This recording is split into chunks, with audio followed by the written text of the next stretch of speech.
Hello, this is Abby Hoskins presenting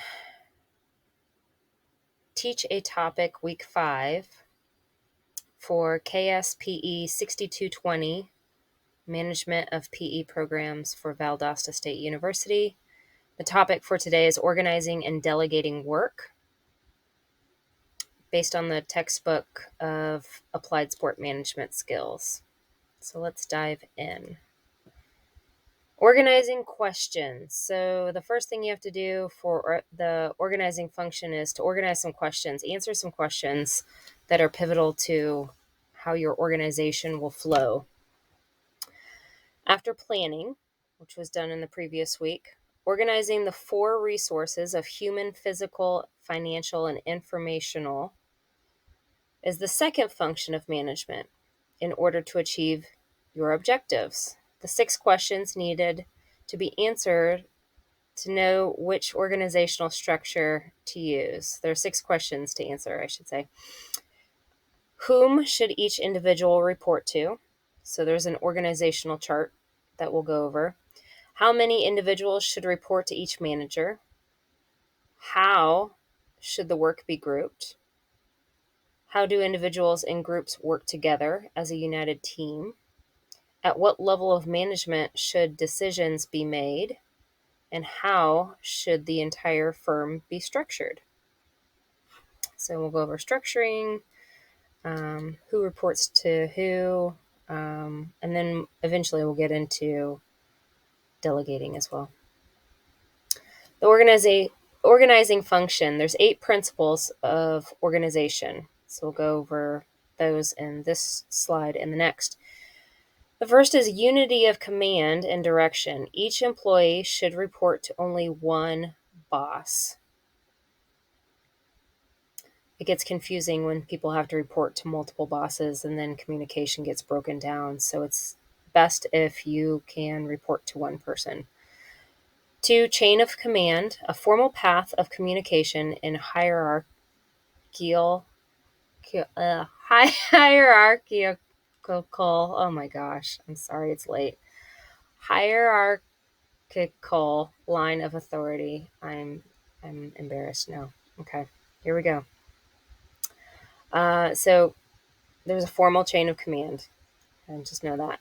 Number 3, span of management and control refers to the number of employees that report directly to the same manager. Low-level managers have a wider span of control. Think students reporting to teachers. Tall organizations, so I have that bolded in bold. Tall organizations have more layers. So the higher up you are, or the more levels, the more opportunity for errors in the communication for the chain of command. Flat organizations like one boss and a bunch of managers and then employees versus president, vice president, multiple assistant managers, and then you've got regional directors, and then you've got employees and branch manager, I don't know, all that sort of thing.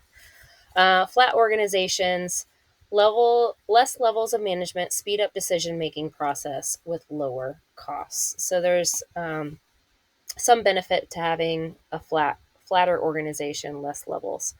Number 4, division of labor, specialization. Jobs are organized by specialty and perform less specialized functions as they move up in the management ladder.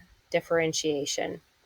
So the words that I have in bold are key terms in the text. So I try to make those stand out a little bit more. Differentiation organizes work groups into departments. So you group like people together.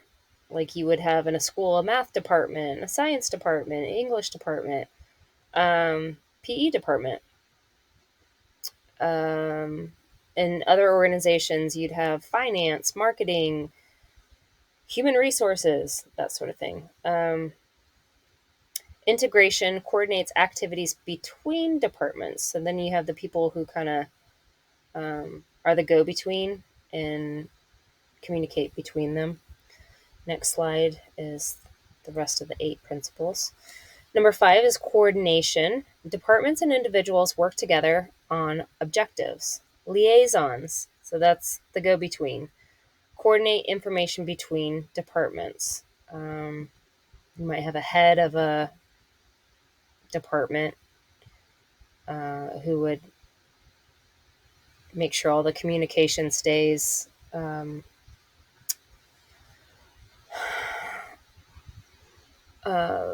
clear between the departments, I guess. Integrators, not specified to a department coordinator, to a department to coordinate between departments. So they're not specifically linked with one. Boundary roles, people who work with external environments. So people who might be in charge of marketing elsewhere outside of the organization or the school, community involvement. Okay. Number 6, clarification of responsibilities and scope of authority. Managers are responsible for the results of the organization, divisions, or departments and their defined responsibilities to achieve objectives. Think athletic director. They are in charge of the facility or the athletics department, all the sports, all of the coaches, making sure that the facility is managed properly between all of the sports and shared, and everybody's getting access when they need to get access. Delegation, assigning a responsibility and authority, I misspelled that, sorry, for accomplishing an objective. Number 8, flexibility. Understand there can be exceptions to rules to resolve problems quickly. Managers are held accountable and could be praised for efforts or punished for breaking rules. So just because you're a manager doesn't mean you can just delegate to everybody else. You are not always the exception to the rule, but have some authority in you people look to you for when things go good and when things go bad, unfortunately, as well. So formal and informal authority. Pay attention to this slide because you're going to need to know it for your discussion topic afterwards. Formal authority is the approved way to get work done through specified relationships between employees, between departments. This occurs when the boss tells the employee to do something. Okay. Informal authority comes from a collaboration of relationships and networks. If someone in the organization is noted as competent, dependable, and generally comes up with worthy strategies to get the job done, they may be regarded as a informal authority figure. Scope of authority. The lower the job position in the organization, the more narrow the authority. A superintendent has authority over the county of the schools and the principals, athletic directors, and teachers. A teacher only has authority over students. So, as responsibility and authority flow down the organization, accountability flows up the organization. So more accountability up here, less responsibility down here. So levels of authority. Informing authority, lower level. The individual gathers information and informs the leader of possible alternatives. Recommending authority. So this is somebody who generates alternative actions, analyzes them, recommends actions to the leader, who may or may not implement the recommendation. I believe, let's see here. Informing authority was, let me think about this. Reporting authority, the individual has the authority to select a course of action and carry it out, but reports actions to supervisor. And the full authority, acting within formal authority for the interest of the organization, the individual uses sound judgment to take action without reporting to the supervisor. So full authority would be athletic director being able to hire a coach without having to ask for permission from the principal. Recommending authority would be perhaps another coach saying, hey, I did my research. I found someone I think would be a great fit for this sport, and I think you should hire them. But they really ultimately get no say at all. Reporting authority. Um, uh, Reporting authority would be PE teacher. The individual has authority to select a course of action and carry it out, but reports action to supervisor. I believe that's what I came up with for that one. Yep. 5 styles of authority. There's line authority. This position is responsible for making decisions and issuing orders down the chain of command. They are reasonable for achieving objectives.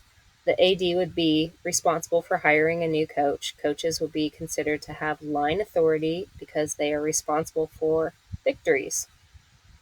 So those are the objectives, the victories. They are looked at as when things go right and when things go wrong, right? Staff authority, the position is responsible for advising and assisting other positions. The HR department would assist the AD, the athletic director, by placing an ad in the newspaper to market the open coach position. They would gather the applications and provide the information to the AD, but they have nothing to do with hiring of the applicants. The 2 types of staff: general staff authority, work for only one manager, so the assistant coach or assistant vice principal, and they assistant coach reports to the coach, assistant vice principal reports to the principal. Specialist, anyone in the organization who needs help within their specialty. I put S&C, so strength and conditioning coach is what my guess is. Perhaps you have a strength and conditioning specialist coach in the school organization, and maybe, yeah, they probably spend most of their time with the football team or basketball team or whatever. But perhaps they get the opportunity to train track and field as well, or swimmers, or ladies volleyball. I don't know. Just, but that's their specialty, so they're being used for their specialty. Centralized and decentralized authority. Centralized, the important decisions of the organization are made by the top managers that provide uniformity and control. Finance and labor relations would be like the business type of example, and principal or athletic director would be for a school. That's supposed to be decentralized, the second one, the bottom one.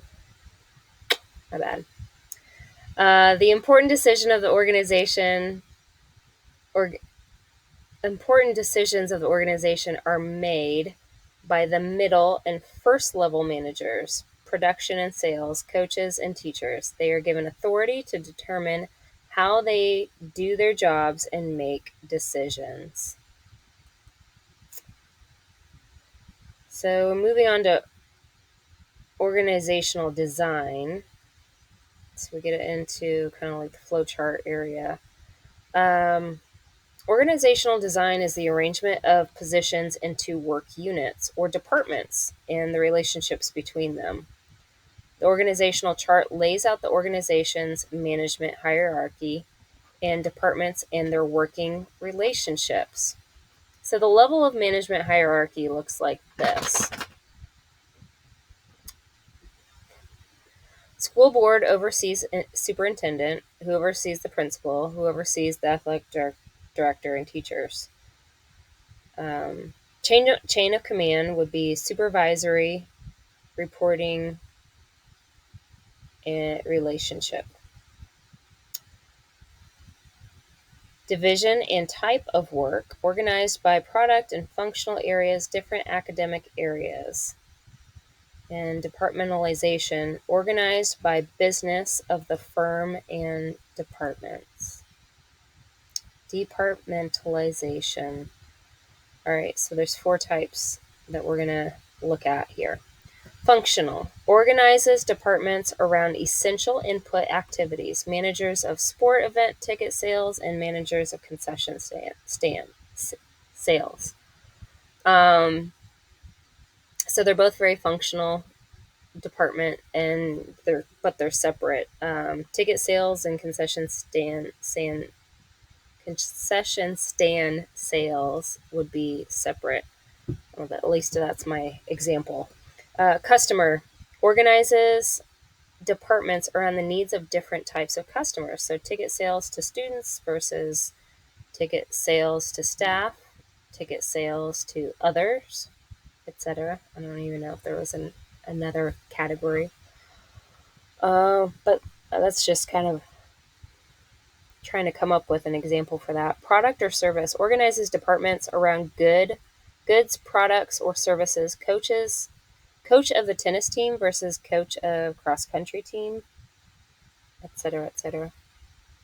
So your product is the sport that you're putting out, trying to win the victories, right? Geographic or territory. Man, this was I might be stretching this idea a little bit, but I tried. Geographic or territory organizes departments by each area in which the enterprise does business. Business continents, so North America, South America, Africa, all that. School, grades 9 through 12. The high school that I grew up in, 9th grade was in an entirely different wing of the high school. We weren't integrated at all.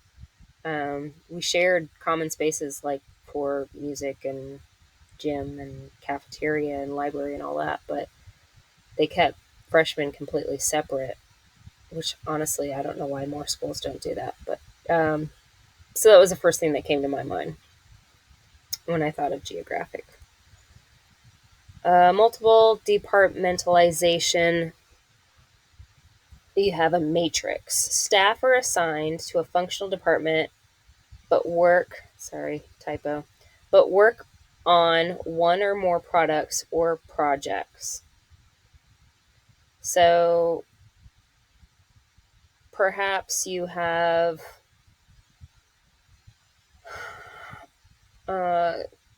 I'll come back to this. Can cause conflicts because of different objectives and multiple managers.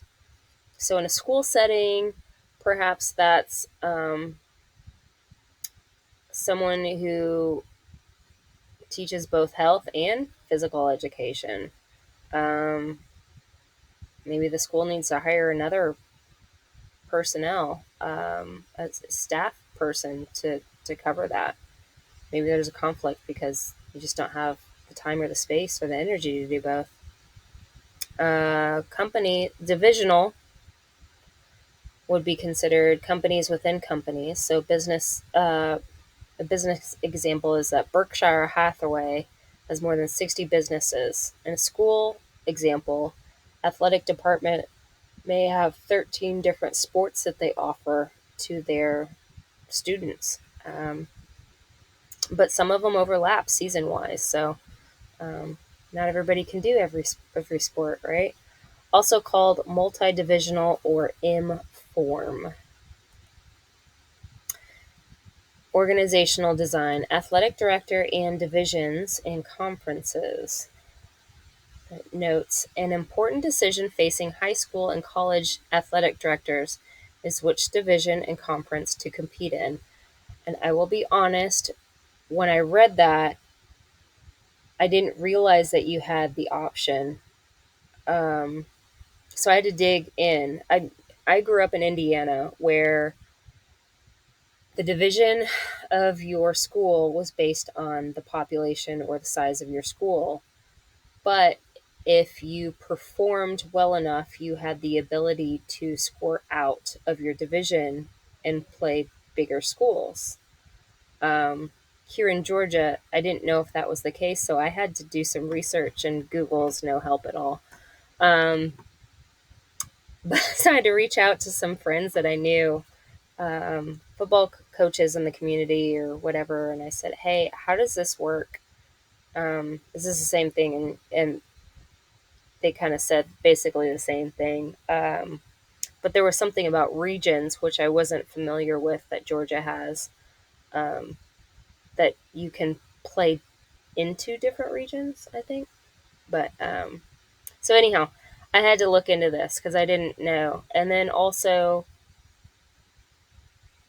can one sport of your high school play in one division and another sport in your high school play for another, which I don't think is possible. But you can from year to year switch back and forth from divisions, is what I've been told. So I'm learning all sorts of stuff. This is great.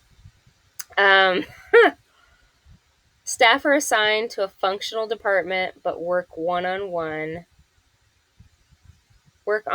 or more products or projects. They can cause conflicts, but this can cause conflicts because of different objectives from multiple managers. So big decisions to be made. Everybody needs to get on the same page. Basically, if you got too many hands in the pot, too many people with opinions, it's really hard to meet those objectives. So anyhow, job design, job simplification. So this is where we try to get rid of the fluff and make streamline jobs and make them more efficient. Simplifying a job can make it more specialized and efficient. This approach allows for the organization to work smarter, not harder. There are three approaches with this method. One, eliminate. If the task does not need to be done, it can be discontinued. In a business sense, it's electronic signatures to speed up checkout process instead of handwriting a signature. In a school, maybe it's electronic physical forms, um, submitted for sports. When I was younger, and this is dating me, but you had to present a physical doctor form, like an actual piece of paper. So that was, I don't know. Nowadays, you can just be like, well, they emailed it to you, and that's done. Cashless lunch payments was the other option or other idea that I came up with. Combine. I was going to say combination. Combining tasks to save time. Create one community sales card to use for fundraising efforts for every high school sport team. Okay, so our local high school team, they sell what's called a bulldog card. That's the Bulldogs are the mascot of the North Gwinnett, and they sell bulldog cards in the community to raise funds. And $20 a card, everybody buys them. But you present this little credit card little thing in the community and get a couple bucks off at here and there at this restaurant or that company or whatever. But they use the bulldog card every school year for every single sport. So football is going to sell the same card, that tennis is going to sell the same card, and cross country and swimming and so on. And whoever sells and makes those funds, that those funds go towards their sport. Um, Football just happens to be the sport that sells them first, so they always get the majority of the funds. So, and the last one is change sequence. Changing the order of tasks can save time. Coaches ordering weight training in the morning before school for students before students become tired sitting in the classes all day. So that's the newest thing that I um, hear from my friends who have high school football players. They're now doing weight training in the morning before school, so they have to wake up at all sorts of early morning hours, and they're getting that in. So they've changed the sequence, or getting it in, because they've got practice and videos to look at in the evening. Job expansion. So this is not where you're simplifying, but you're expanding and growing it. This allows for the jobs to be less specialized in order to empower workers and to make them more productive. So job rotation is one way of expanding, performing different jobs, each for a set of period of time. That helps you to learn. And there's another term for that, is cross train somebody else's position. And it's a similar, as it allows learning how to perform a different position in order to fill in as necessary, and makes employees more valuable. Um, More tasks are added.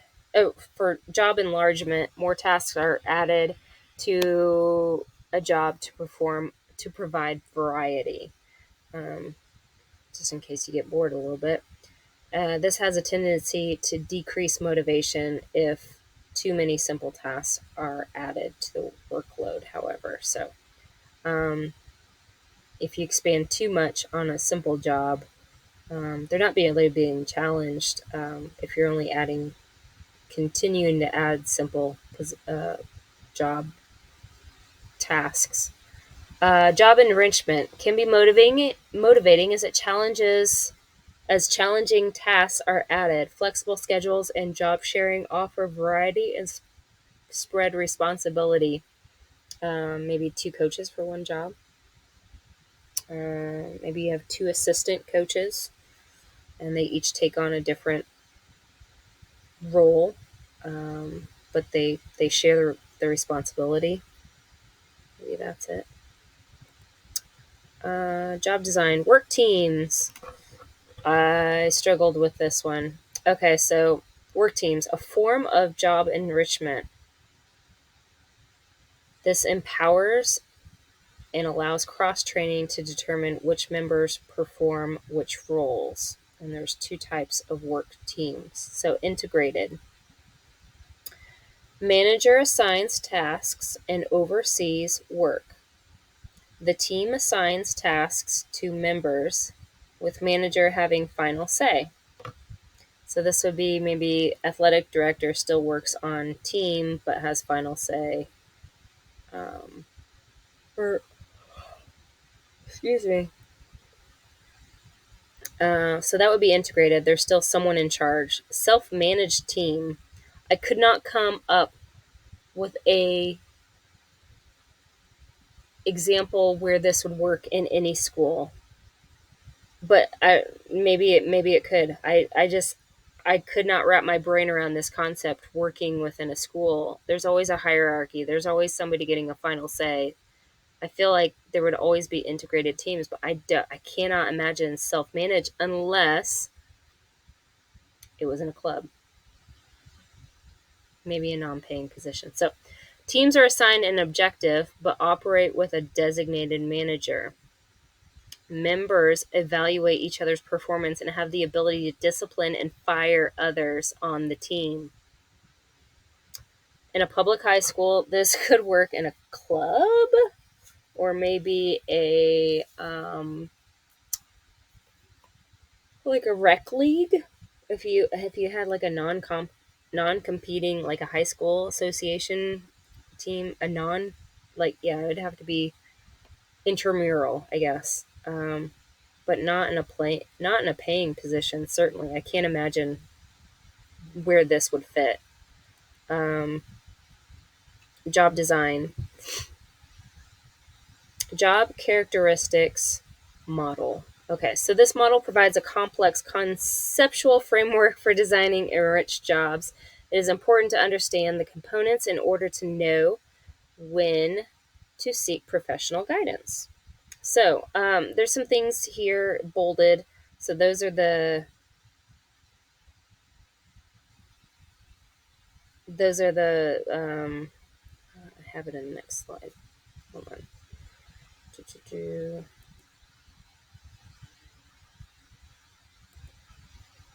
I'll come back to that. Okay. Just know that the bold stuff is important for right now. There's the model, the job or core job dimensions.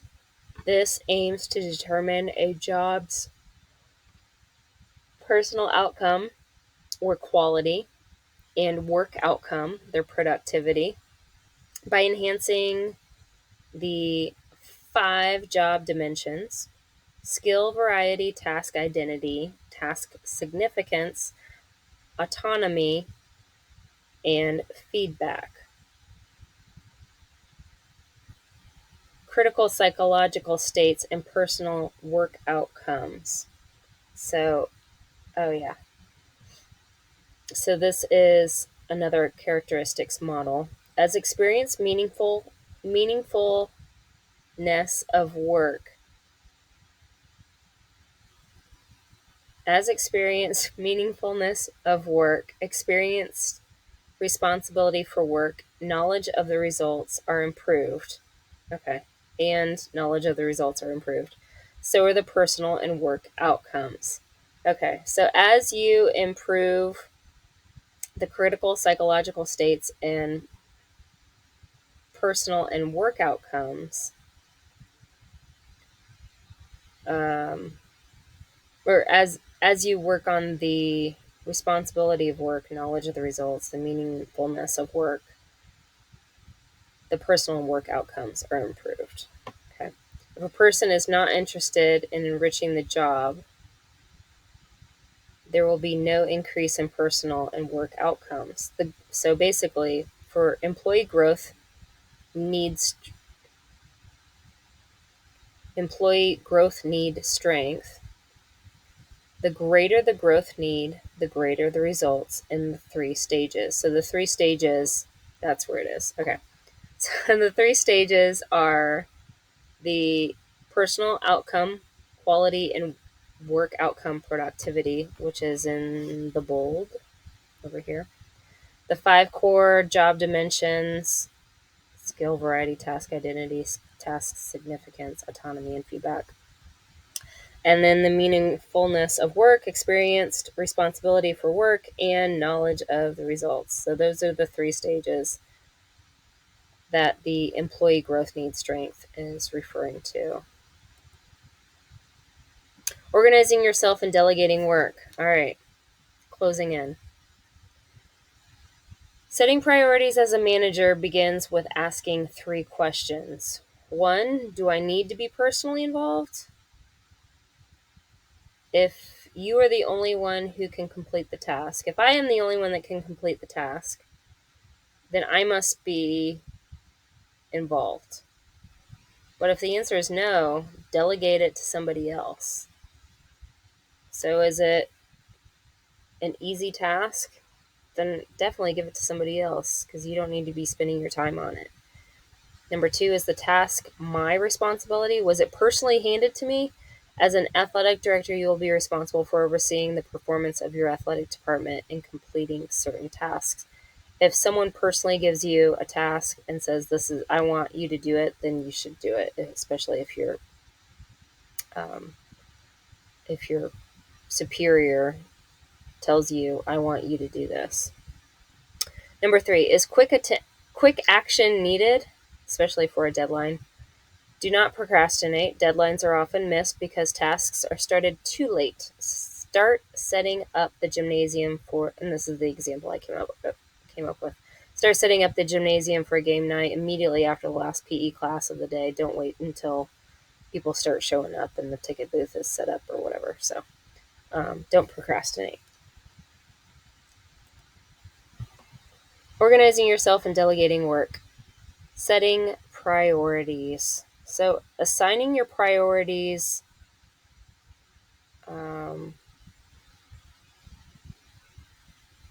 I guess, a level is what you need to do.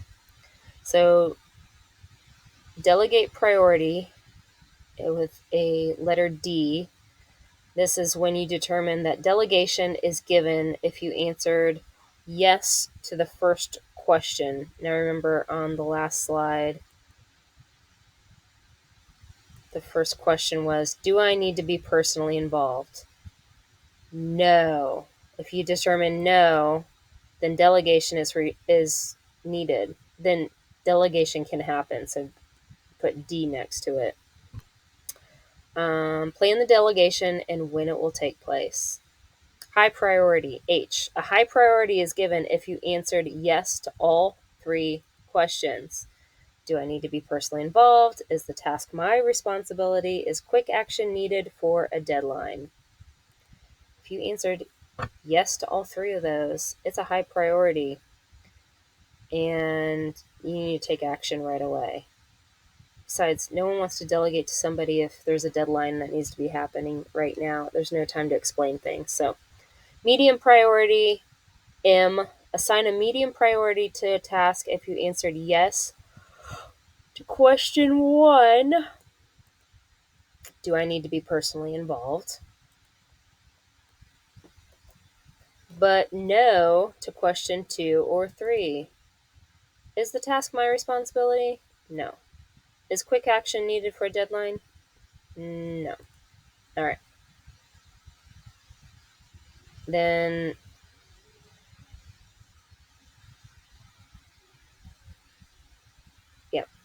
it's a medium priority. Low priority, L. Assign a priority if you answered yes to question 1, but no to both questions 2 and 3. That's a low priority. Then you can definitely give it to somebody else. And plan your delegation. Organizing yourself and delegating work, setting priorities. Continually update your list and add new tasks as they arise. But avoid the tendency to put off high priority tasks. That's what we went back to when we said earlier, don't procrastinate. Let the distractions wait until more important things are done. I can be guilty of this myself. So I've had to learn, and I had to set certain systems in place. Make a to-do list and check things off when I get them done. And when I'm writing down assignments in my calendar, I'm writing down due dates. So this is all part of your to-do list. Number 1, list the tasks to be performed in detail. Number 2, answer the 3 prioritizing questions. That was on slide number 18. Note deadlines and time needed to complete the task. It's like I just said, I put in my assignment, my planner. Assign a priority of D, H, M, or L to the task. Number 4, determine which task you should work on now. Start with high priority, then medium, and finish with the low priority tasks. So start with the hardest thing first. That's usually deadline specific, and anything that you put off, if you're ahead of yourself, start on the higher priority stuff now, even if you've got plenty of time, because if you waste too much time, then it becomes higher priority, right? Delegating. Why should you delegate? Delegating challenges others and improves their self-esteem by training them for future opportunities. You can complete your high priority tasks when you delegate your low priority tasks to others. It improves personal and work outcomes. That was back in a previous slide. Where did we see that? I think I went too far. Job characteristics model. That's it. Slide 17. It improves personal and work outcomes. Example that the textbook gave was the International Olympic Committee. They used systems in place to kind of check on each other so that they could kind of curb any any interaction of corruption. So everyone has a different department and they're checking, basically checks and balances. They're looking at each other to see what everybody else is doing, but that way everybody's keeping each other on task. What stops managers from delegating? Well, habit, usually. They're not used to delegating. They believe they can do it more efficiently. If you're always the one that does something, it's really hard to give that task up out of fear of someone will also mess it up, or, and when they mess it up, they'll create more work for you to have to clean up, or they'll outperform you. What happens if you give somebody a task and they do better than you? Um, how does that work on your ego? You know, um, they don't realize that delegating is a part of their job. So, as an athletic director, manager, you do need to delegate tasks to others, or maybe they just don't know how. So that's where we go back to on slide 18, asking those 3 questions. Do I need to be personally involved? Is the task my responsibility? Is quick action needed for a deadline?